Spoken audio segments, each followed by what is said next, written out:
आप सबको प्रणाम और स्वागत है विश्व शांति दर्शन के मंच पर।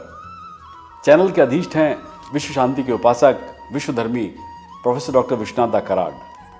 आप देख रहे हैं गीतों के बोल बड़े अनमोल। पिछले हफ्ते हमने गुलजार के लिखे गीत हमको मन की शक्ति देना इसके अध्यात्म पे चर्चा की थी और साथ ही गुलजार के बच्चों के लिए लिखे गीतों की जानकारी भी दी थी। आज जिस गीतकार को मैं आपके सम्मुख ला रहा हूँ वे हैं रविंद्र जैन, जो सिर्फ एक प्रसिद्ध गीतकार ही नहीं बल्कि गायक, संगीतकार और संगीत निर्देशक भी थे। वो जन्म से अंधे थे, फिर भी वो अपनी संगीत प्रतिभा से विश्व प्रसिद्ध हो गए और यही उनकी जीवन की कहानी को बहुत प्रेरणादायक बनाता है। रविंद्र जैन का जन्म 28 फरवरी 1944 को अलीगढ़ उत्तर प्रदेश में हुआ था। इंसिडेंटली मेरा जन्म भी वहीं हुआ था। बहरहाल उनके पिता इंद्रमणि जैन एक संस्कृत पंडित और आयुर्वेदिक चिकित्सक थे। उनकी मां किरण जैन गृहिणी थी। रविंद्र जैन अपने माता पिता की चौथी संतान थे। कुल मिला के वो 7 भाई बहन थे। उन्हें अपने माता पिता और भाइयों से बहुत लगाव था। जब पैदा होने के एक दिन बाद भी रविंद्र की आंखें नहीं खुली तो उनके पिता ने ऑपरेशन की व्यवस्था की। हालांकि डॉक्टर उनकी पलकें खोलने में सफल रहे, लेकिन दृष्टि देने में असमर्थ। उनके अंधेपन के बारे में जानकर उनके माता पिता दोनों बहुत दुखी हुए। रविंद्र जैन के पिता ने उन्हें यह विश्वास दिलाकर संगीत प्रशिक्षण के लिए नामांकित किया कि वो बड़े होकर संगीतकार बनेंगे और एक संगीतकार के लिए अंधा होना कोई बड़ी समस्या नहीं होगी। इसलिए बचपन से ही रविंद्र जैन ने संगीत की शिक्षा लेनी शुरू कर दी और उनके माता पिता ने उन्हें उपहार के रूप में एक मिनी हारमोनियम दिया। प्रारंभ में रविंद्र जैन ने घमंडी लाल और फिर जनार्दन शर्मा से प्रशिक्षण प्राप्त किया। जनार्दन शर्मा ने उन्हें गायन का प्रशिक्षण दिया। अंततः रविंद्र जैन ने नाथूराम शर्मा से शिक्षा प्राप्त कर संगीत की औपचारिक पढ़ाई पूरी की। उन्हें न सिर्फ गाने का बल्कि गाना लिखने का भी शौक था। भले ही रविंद्र जैन अपनी विकलांगता के कारण 5वीं कक्षा से आगे की पढ़ाई नहीं कर सके, लेकिन शिक्षा के प्रति उनकी जिज्ञासा खत्म नहीं हुई। उस समय उनके बड़े भाई D.K. जैन साहित्य पढ़ते थे और वे उनसे अपनी पुस्तकें जोर से पढ़ने का अनुरोध करते थे, जिससे वे उन्हें आत्मसात कर सकें। इस कारण भले ही रविंद्र जैन को अधिक औपचारिक शिक्षा नहीं मिली, फिर भी वो बहुत ज्ञानी बन गए। एक बार रविंद्र जैन के चचेरे भाई पद्म कुमार ने उन्हें कोलकाता का आमंत्रण दिया, कोलकाता आने का। चूंकि रविंद्र जैन पहले से ही रविंद्रनाथ टैगोर के संगीत से बहुत प्रेरित थे, इसलिए वो संगीत का अध्ययन करने के लिए अलीगढ़ से कोलकाता चले गए। वहाँ 10 साल रहकर उन्होंने न सिर्फ संगीत सीखा बल्कि लोगों को भी सिखाया। कोलकाता में उन्होंने असम, उड़ीसा, बिहार और राजस्थान के लोगों की संस्कृति के बारे में जाना और यहीं पर रविंद्र जैन ने ऑल इंडिया रेडियो के लिए अपना पहला गीत भी रिकॉर्ड किया, यानी कोलकाता में। रविंद्र जैन के मित्र निर्माता राधेश्याम झुनझुनवाला ने आश्वासन दिया था उन्हें कि वे उन्हें मुंबई ले जाएंगे और संगीत निर्देशन के अवसर प्रदान करेंगे। जो मुझे यहाँ तक लाए हैं उनका नाम है श्री राधेश्याम जी झुनझुनवाला, जिनके साथ में कलकत्ता से यहाँ आया। थोड़े ही दिन पहले वो हमारे बीच से चले गए हैं, लेकिन तुला राशि का बहुत बड़ा योगदान रहा है मेरे सारे करियर में। अच्छा। जैसे रामरेख जी मनहर, जी हाँ, जिन्होंने मिलाया राजकुमार बड़जात्या जी से, उसके बाद रामानंद जी सागर से, फिर रामायण सीरियल किया। क्या बात है, सब ही रहा है। राज कपूर जी की फिल्म जो राम तेरी गंगा मैली आप सब जानते हैं। जी हाँ, उसके बाद रणधीर कपूर के साथ हिना, और मेरा स्वयं का नाम रविंद्र जैन। क्या बात है। तो तुला राशि की तुला पर तुलता रहा हूँ। 19 सितंबर 1969 को वे राधेश्याम झुनझुनवाला के साथ मुंबई पहुंच गए। यहाँ अभिनेता और उनके पुराने दोस्त संजीव कुमार ने उन्हें मशहूर निर्माता NN सिप्पी से मिलवाया। रविंद्र जैन ने NN सिप्पी को घुंघरू की तरह बजता ही रहा हूँ गीत सुनाकर बहुत प्रभावित किया। घुंघरू की तरह बजता ही रहा हूँ मैं, कभी इस पग में कभी उस पग में बंधता ही रहा हूँ मैं, घुंघरू की तरह बजता ही रहा हूँ मैं। रविंद्र जैन ने NN सिप्पी को घुंघरू की तरह बजता ही रहा हूँ गीत सुनाकर बहुत प्रभावित किया और फिर 1971 से फिल्म इंडस्ट्री में काम करना शुरू कर दिया। 14 जनवरी 1972 के दिन उनके इसी गीत को घुंघरू से बजता ही रहा मोहम्मद रफ़ी ने मुंबई के फिल्म सेंटर स्टूडियो में रिकॉर्ड किया। ये गाना लोरी फिल्म में इस्तेमाल किया जाना था, लेकिन दुर्भाग्य से वो फिल्म रिलीज नहीं हो सकी। बाद में इस गीत को 1974 की फिल्म चोर मचाए शोर में इस्तेमाल किया गया। वैसे रविंद्र जैन ने 1972 में बनी फिल्म कांच और हीरा से बतौर संगीत निर्देशक और गीतकार के रूप में अपनी शुरुआत कर दी थी। जन्मांध होने के बावजूद उनका आध्यात्मिक दृष्टिकोण बहुत गहरा था। उन्होंने कभी भी स्वयं को कमजोर महसूस नहीं किया। और जिस गजल का मैं आपसे जिक्र कर रहा था, कांच और हीरा में है, उसके पहले उसकी पृष्ठभूमि के लिए, इसकी भूमिका के लिए आपको 4 पंक्तियां सुना रहा हूं जी। तन के हिस्से में सिर्फ 2 आंखें, मन की आंखें 1000 होती हैं। तन की आंखें तो सो भी जाती हैं, मन की आंखें कभी न सोती हैं। चांद सूरज के जो हो खुद मोहताज, भीख मांगो न उन उजालों की। बंद आंखों से ऐसे काम करो, आंख खुल जाए आंख वालों की। क्या बात है। गीत गाते हैं, गुनगुनाते हैं, दिल में रखते हैं दिल के दागों को। हम तो आंखों को दान भी कर दें, कौन लेगा बुझे चिरागों को। और रफी साहब ने गाया है, नजर आती नहीं मंजिल, तड़पने से भी क्या हासिल। तकदीर में है मेरे दिल, अंधेरे ही अंधेरे हैं, नजर आती नहीं मंजिल। और फिर 1973 में फिल्म सौदागर रिलीज हुई, जिसने रविंद्र जैन को रातों रात लोकप्रिय बना दिया। इस फिल्म में अमिताभ बच्चन मुख्य अभिनेता थे। बाद में रविंद्र जैन के कई गीत पॉपुलर हुए।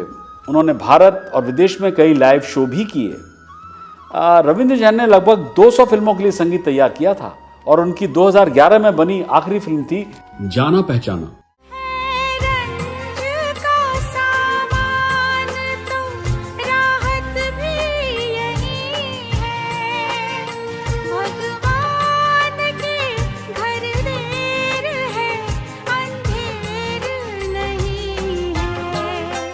कुछ फिल्में जिनमें उन्होंने संगीत दिया था वे हैं हाथी के दांत, दो जासूस, चिच्चोर, फकीरा, राम तेरी गंगा मैली, दीवानगी, गीत गाता चल वगैरह वगैरह। और आज उनके लिखे फिल्म गीत गाता चल के गीत में ढूंढेंगे अध्यात्म। गीत के बोल हैं शाम तेरी बंसी। चर्चा में भाग ले रहे हैं डॉक्टर सुनील देवधर और मानसी काटदरे। आप देख रहे हैं गीतों के बोल बड़े अनमोल।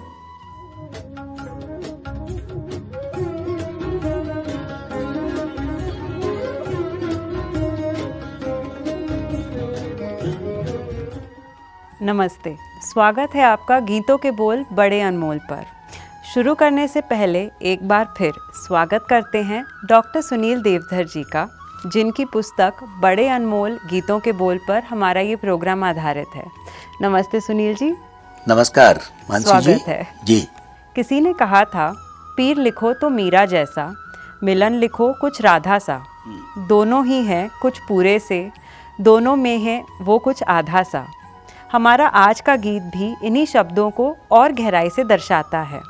गीत है शाम तेरी बंसी पुकारे राधे नाम। ये गीत 1975 में रिलीज़ हुई फिल्म गीत गाता चल से है। गीतकार हैं रविंद्र जैन। तो चलिए सुनते हैं ये गीत। शाम तेरी बंसी पुकारे राधा नाम, शाम तेरी बंसी पुकारे राधा नाम। लोग करे मीरा को यूं ही बदनाम, लोग करे मीरा को यूं ही बदनाम। सावरे की बंसी तो बजने से काम, सावरे की बंसी को बजने से काम। राधा का भी शाम हो तो मीरा का भी शाम, राधा का भी शाम हो तो मीरा का भी शाम। सुनील जी, कृष्ण किसी एक के तो नहीं हैं, उनके दीवाने तो सभी हैं। तो फिर इन पंक्तियों में गीतकार ऐसे क्यों कहते हैं कि मीरा यूं ही बदनाम? मानसी जी, दरअसल कृष्ण और राम भारतीय जनजीवन के नहीं बल्कि मानव जनजीवन के ऐसे दो महानायक हैं जिनके चारों ओर हमारा जीवन क्रम चलता है। और रामायण के संदर्भ में तो ये कहा जाता है कि यावत स्थास्यन्ति गिरियः सरितश्च महितले तावत रामायण कथा लोकेषु प्रचिरष्यति। यानी कि जब तक इस धरती पर पर्वत हैं, नदियाँ प्रवाहित हो रही हैं, तब तक राम की कथा लोक में प्रचारित होगी, गाई जाएगी, दोहराई जाएगी, कही जाएगी। और वही चरित्र कृष्ण का है। तो कृष्ण का चरित्र तो बहुत व्यवहारिक चरित्र है और उसमें सभी गुण हैं। उसमें ज्ञान है, उसमें वैराग्य है, उसमें प्रेम है, उसमें यश है, उसमें बल और शौर्य है, उसमें कीर्ति है। तो कृष्ण का जो चरित्र है वो व्यवहारिक चरित्र है और इसीलिए जीवन के तमाम ऐसे प्रसंग हैं जिनमें कुछ प्रश्न भी खड़े हो जाते हैं। लेकिन जो कृष्ण की गीता है उसमें 18 अध्याय हैं, 700 श्लोक हैं। तो ये 700 के 700 श्लोक हमारे जीवन को कहीं न कहीं निर्देशित करते हैं। अब आपके प्रश्न की उन पंक्तियों पर आते हैं जी। लोग करे मीरा को यूं ही बदनाम। अब दरअसल जो कृष्ण की बंसी है ना, वो तो प्रेम की पुकार है। और वो कहते हैं ना कि बंसरी की नवा को जरा तेज करो। नवा कहते हैं आवाज को। बंसरी की नवा को जरा तेज करो, आज राधा को श्याम याद आया। तो राधा और मीरा ये दोनों कृष्ण के जीवन से जुड़े हुए हैं और केवल ऐसे जुड़े हुए नहीं हैं। मीरा जो है वो कृष्ण की भक्त है और राधा कृष्ण के जीवन से अविभक्त है, क्योंकि वो राधा कृष्ण के काल में है जी। और मीरा कृष्ण के समय नहीं है, वो कृष्ण के बाद बाद आई हुई हैं। और जहाँ तक उनकी बदनामी की बात है, आपको तो पता ही है कि जब उनके पति एक युद्ध में मारे गए, उसके बाद में उनके ससुराल वालों ने वो एक डोली में बैठा के सांप भिजवाया, जहर का प्याला दिया। लेकिन इस बदनामी की उन्हें क्या चिंता, क्योंकि शायर एक मजाक में ये भी कहते हैं कि हम तालिबे शोहरत हैं, हमें नंग से क्या काम। नंग से मतलब बदनामी से, खुलेपन से। हम तालिबे शोहरत हैं, हमें नंग से क्या काम, बदनाम अगर होंगे तो क्या नाम न होगा। तो बात तो यही है कि मीरा को हम आज भी याद कर रहे हैं। कौन कहता है कि मीरा बदनाम हो गई, क्योंकि मीरा ने तो शुरू में ही कह दिया था ना, संतन ढिंग बैठी बैठी लोक लाज खोई। वो तो खुद ही कह दिया था उसने, और इसलिए वो बदनाम नहीं हुई, उसका नाम हुआ। और वो उस तत्कालीन संदर्भ है जिसमें लोगों ने उनके बारे में गलत सोचा, लेकिन वो तो कृष्ण से भक्त थी और कृष्ण की भक्ति में उन्होंने अपने आप को पूरी तरह से डुबा दिया था। पूरी तरह से वो कृष्णमयी हो चुकी थी, इसलिए उनकी बदनामी का तो कोई प्रश्न ही नहीं है जी। आगे की पंक्तियां सुनते हैं। जमुना की लहरें बंसी बटकी छैया किसका नहीं है कहो कृष्ण कन्हैया। जमुना की लहरें बंसी बटकी छैया किसका नहीं है कहो कृष्ण कन्हैया। शाम का दीवाना तो सारा ब्रिज धाम, शाम का दीवाना तो सारा ब्रिज धाम। लोग करे मीरा को यूं ही बदनाम। सावर की बंसी को बजने से काम, सावर की बंसी को बजने से काम। राधा का भी शाम हो तो मीरा का भी शाम, राधा का भी शाम हो तो मीरा का भी शाम। सुनील जी, गीतकार फिर वही जैसे मतलब वही बता रहे हैं जो आपने अभी समझाया था कि कृष्ण के तो दीवाने सारे ही हैं, सारा ब्रिजधाम उनका दीवाना है, मीरा को बस यूं ही बदनाम कर रहे हैं। तो इस पे आप और क्या कहेंगे? कवि ये कहता है कि जहां देखो वहां मौजूद, जी, जहां देखो वहां मौजूद मेरा कृष्ण प्यारा है। जहाँ देखो वहाँ मौजूद मेरा कृष्ण प्यारा है, उसी का सब है जलवा जो जहाँ में अश्कारा है। तो कृष्ण तो सबके हैं और उनकी बांसुरी का नाम था सम्मोहिनी, क्योंकि वो मोहिनी डालती थी ना। जहाँ कृष्ण बंसी फूंक देते हैं वहाँ गोपांगनाओं का प्यार प्रकाशित हो जाता है और वो न केवल सनातन विहार रचता है बल्कि वो सनातन वृंदावन रच देता है, क्योंकि जब वो बंसी फूंकते हैं तो गोपांगनाओं का प्यार प्रकाशित हो उठता है और बंशीवट पर, यमुना तट पर सब लोग जो है वो जमा होने लगते हैं। और इसीलिए मीरा अकेली नहीं है, सबके सब दीवाने हैं। उसके दीवाने हैं। अगली पंक्तियां सुनते हैं।